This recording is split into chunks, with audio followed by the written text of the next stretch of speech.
Well,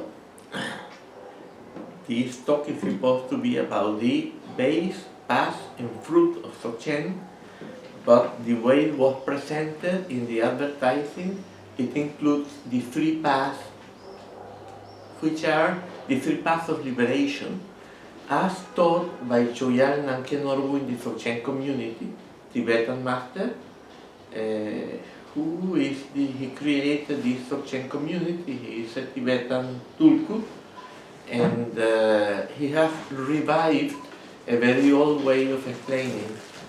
So I think I can go a little bit through the Four Noble Truths, then I could go a little bit through the three paths of liberation, and then we speak about the base, path, and fruit of Dzogchen.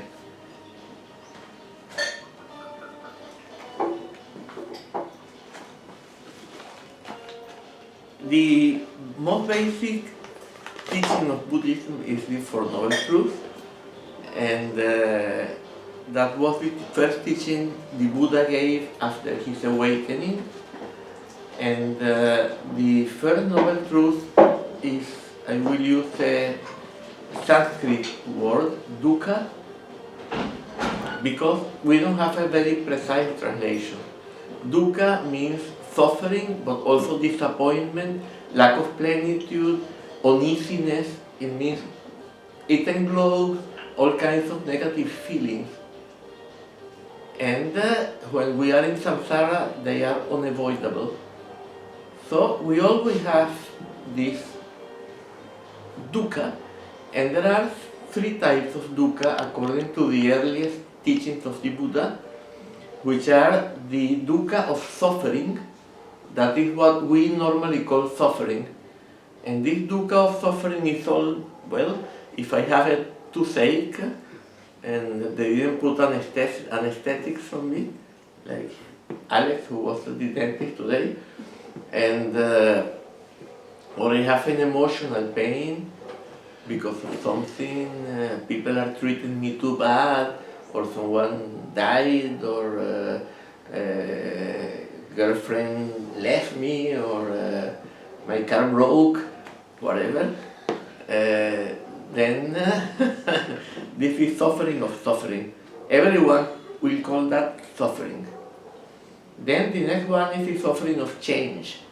And the suffering of change is normally attributed to the gods, because the gods are supposed to foresee their fall, their nearly occurring fall, and then they begin to suffer from the knowledge that they will lose this privileged condition.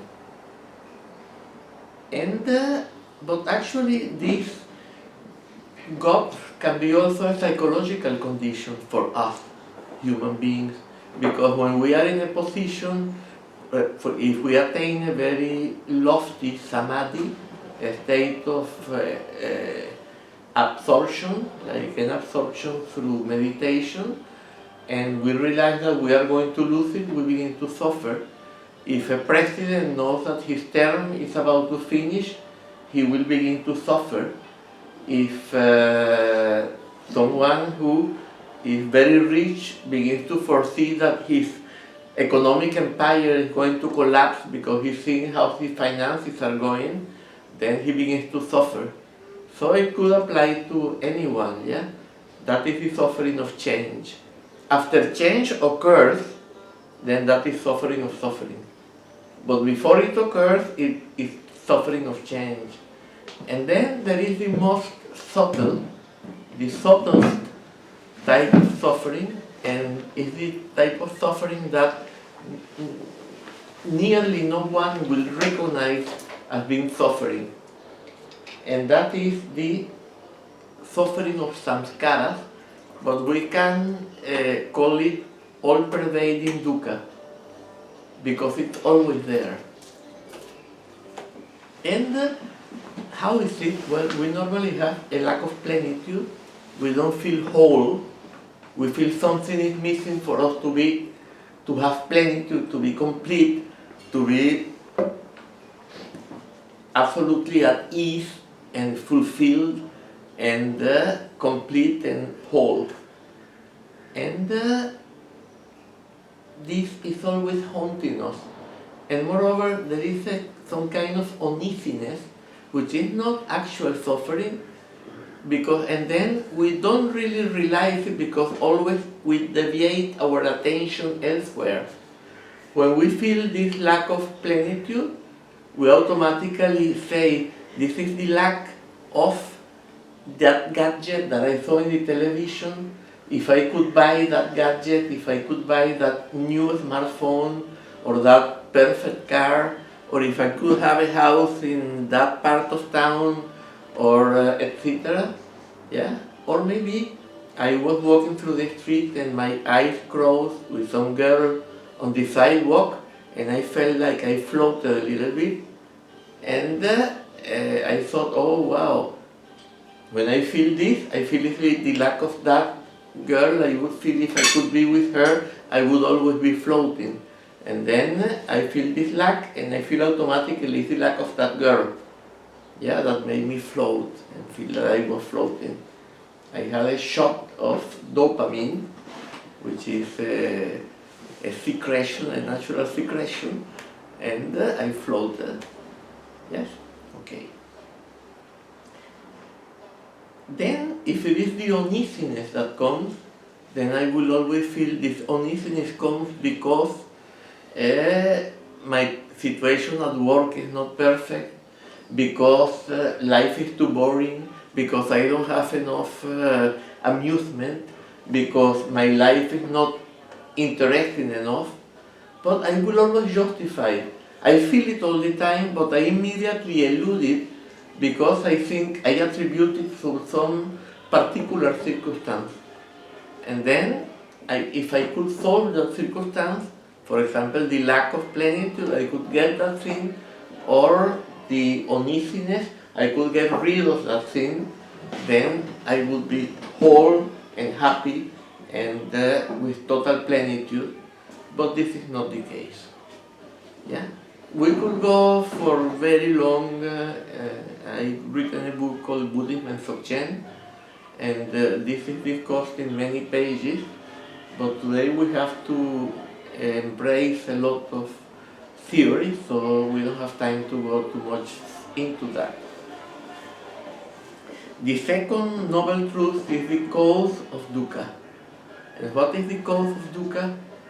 Different Buddhist systems say the cause of dukkha is one thing or another thing or another thing. But the Mahayana has one explanation which is perfect, which is that the cause of dukkha is, again we have another Sanskrit word, avidya. In Tibetan it's marikpa. And why? If the Hinayana, the Theravada for example, doesn't say that, it says is Trishna, or Tanha in Pali, is avidity, is craving. But then why does the Mahayana say is avidya? Well, also in the teachings of the Pali Canon, which are the basis of the Theravada, or the Hinayana, as the Mahayana calls it, we have the chain of interdependent origination with the 12 links. And this Tanha or Trishna is the 8th link, and the first is avidya. So already in those teachings, the Buddha was implying that Tanha or Trishna, this craving, this avidity, this desire, had a cause. Therefore, if the cause of dukkha is this desire, this craving, this avidity, and that has a cause, then the cause of suffering is that cause of this 8th link. And that is avidya. And then what is that avidya? In the Dzogchen teaching we explain avidya in terms of 3 types of avidya. And which are these 3 types of avidya? Okay, the first one is the unawareness of our true condition, which is the true condition of all phenomena, due to a factor of stupefaction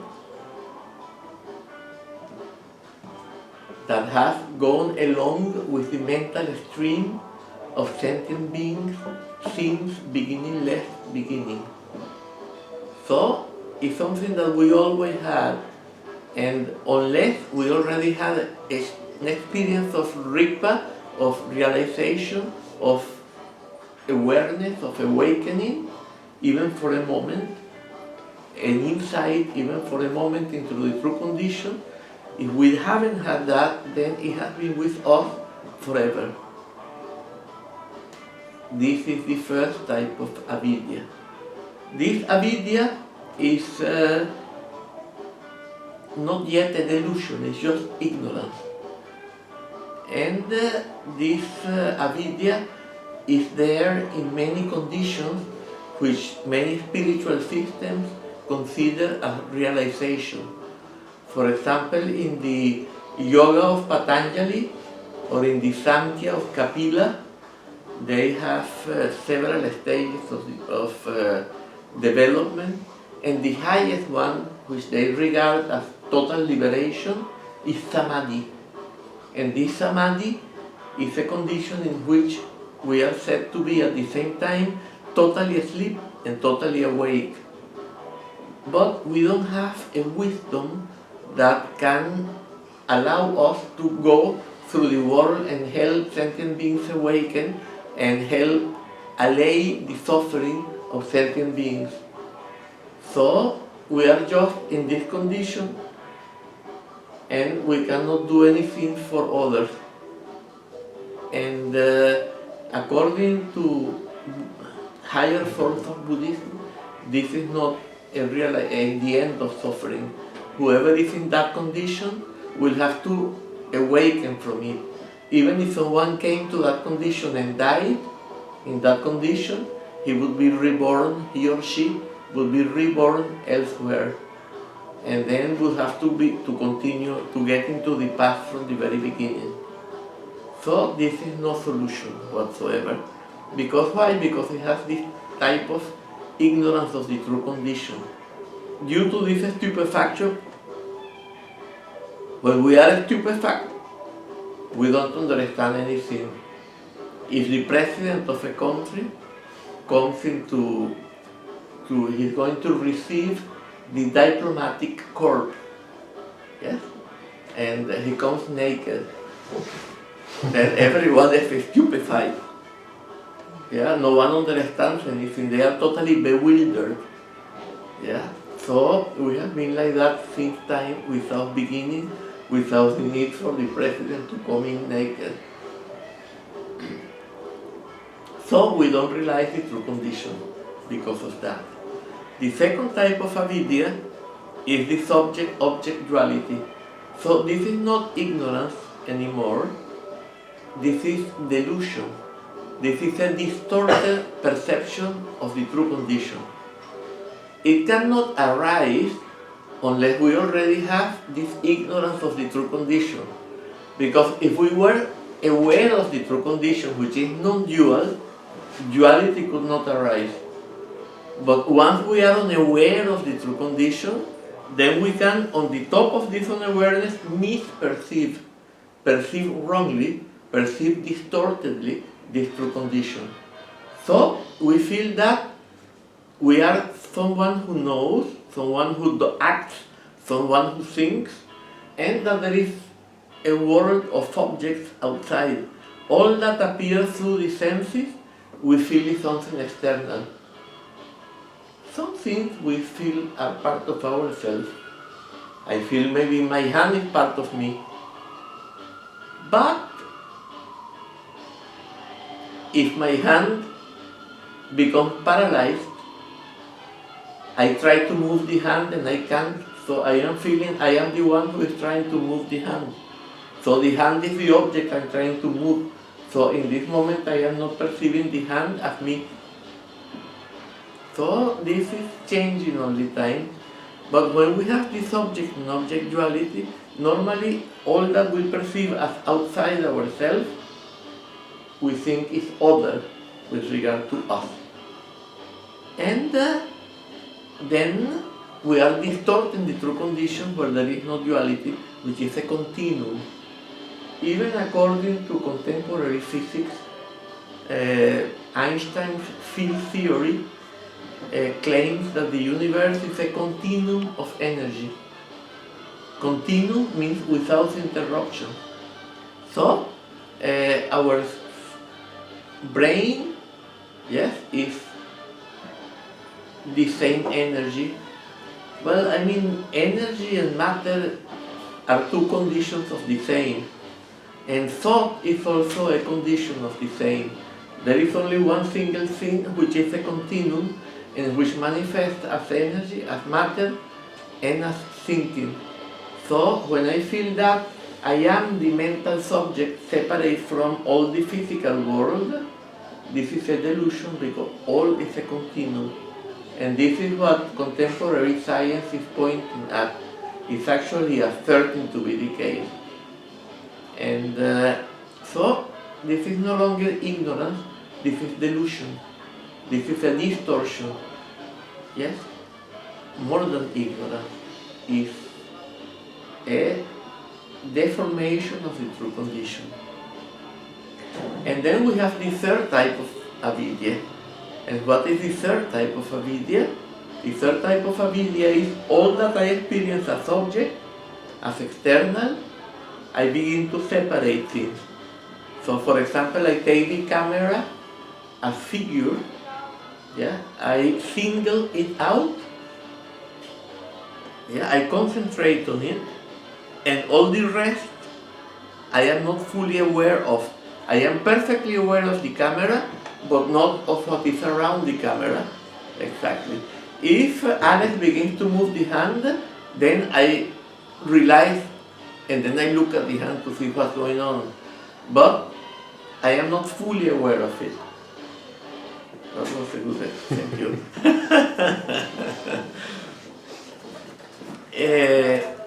And then, why can I do that? Because I learned that the camera was a camera. And I began to experience the camera as separate from everything else. I learned how to single out the camera, and then when I perceive the camera, I perceive it as being in itself separate. It is not. It is my perception of separated. There is a continuum of energy, but my perception separates it. What I feel is in itself separate. This is delusion. This is wrong. And then I feel it's in itself a camera, but this is not true. Yeah, it's my perception that makes it a camera. For the fly, it's not a camera. For an Amazonian Indian who never saw a camera, it's not a camera. Yeah, maybe for someone who is very angry, it might be an instrument to hit someone on the head. Also, yeah. So it could be anything, yeah. This is a type of avidya. So dukkha comes from avidya. Why? Because the second type of avidya is subject-object duality. We are the whole, yes? When we feel separate from the whole, we feel we are the subject and everything else is external, then we no longer experience wholeness, then we experience incompletude, and we experience lack of plenitude. We could say, hello, we could say the universe, yes, because it is an energy continuum, it has no empty space anywhere, it's total plenitude. When I experience myself as separate from the universe, I experience lack of plenitude. So this is the source of the third type of dukkha, the second type of avidya. Then, the third type of avidya is perceiving the camera as a camera and in itself separate and so on. Then, I begin to think that some objects are good and some are bad. My experience teaches me that. For example, if my first experience with a cat was that it jumped on me and got his claws on me and bit me because maybe I came near the cops, yeah? Then I will begin to think that cats are bad. Or maybe in some countries, some people, especially old people, think that cats are bad, are evil, are like manifestations of the devil or something like that. Then when I see a cat, I see something very bad. Or if a black cat is a source of bad luck, then I see the cat and I reject it. And maybe they told me the dogs are good and I have a very nice good dog. And when I see a dog, I feel so nice. So when I see the cat, I reject and I feel a bad sensation, a sensation of dislike and a sensation of displeasure. And when I see the dog, I feel a sensation of pleasure. This is not my case. I like cats better than dogs, but that's another matter. Eh? Okay.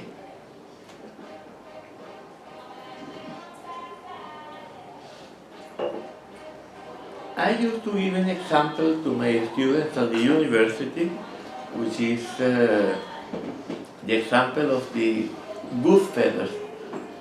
And people who know the example are fed up with it. I have Please tell us. I have a niece who says, please, not the example of the goose feathers again.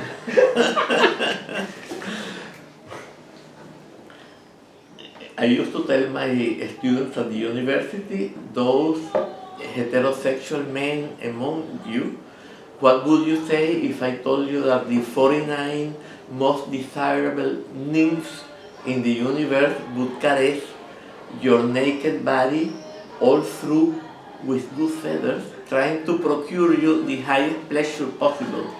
And they would say, wow, teacher, I want. And then I would say, but they would go on for 49 days and nights non-stop.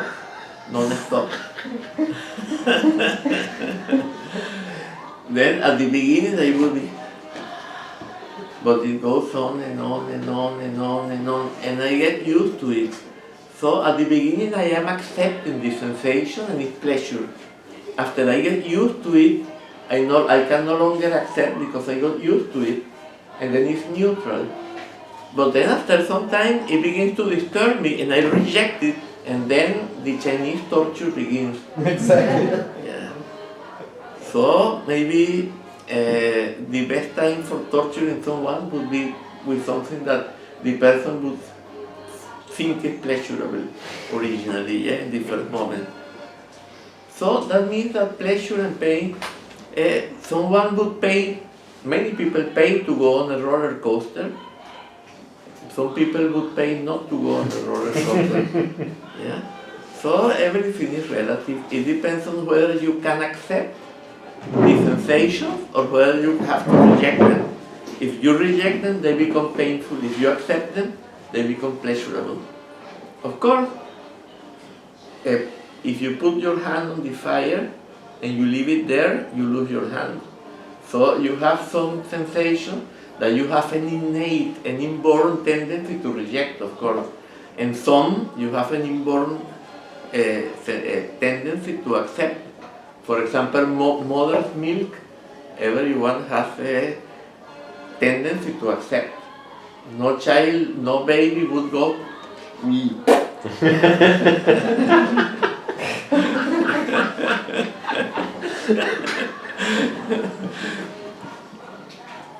Hello.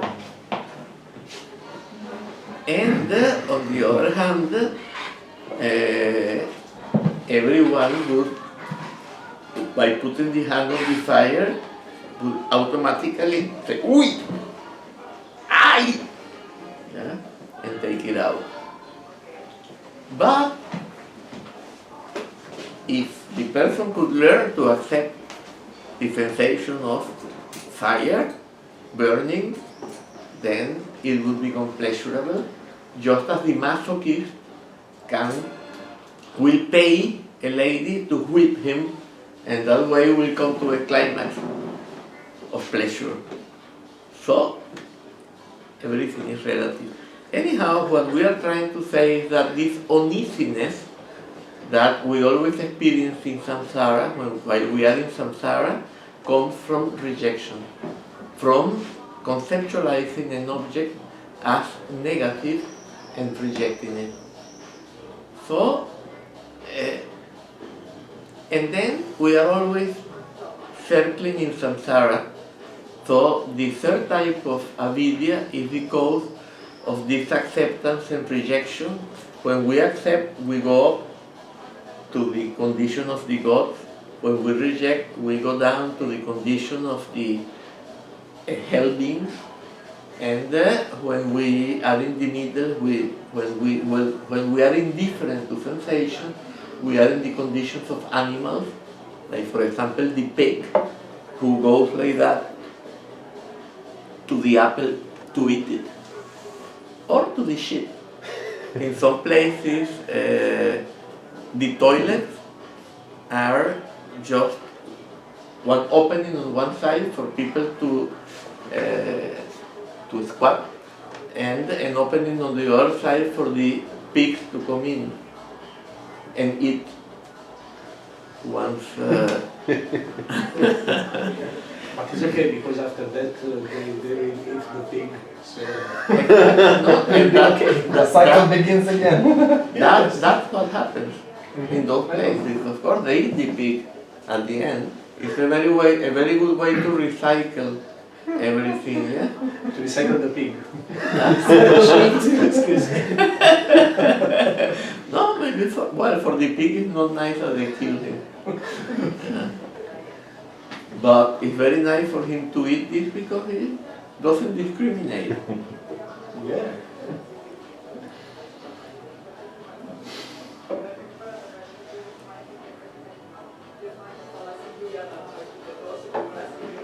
Okay, so when we accept, we have pleasure. When we reject, we have pain. But in both cases, there is an underlying sense of lack of plenitude, of incompletude. So, there is always suffering. In this wheel of samsara, there is always suffering. Because even when we are in the pleasurable condition, there is this underlying lack of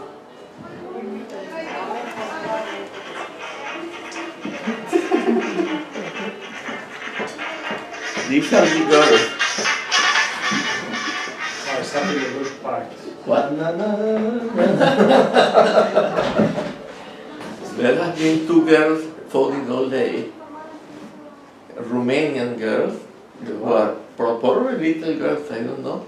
They want to have fun by disturbing people. So they call and they begin to say, "Oh, I love you. Do you love me?" Things like that. Lucky one.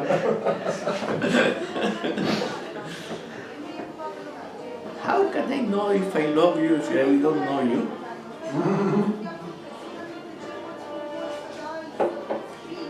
Okay.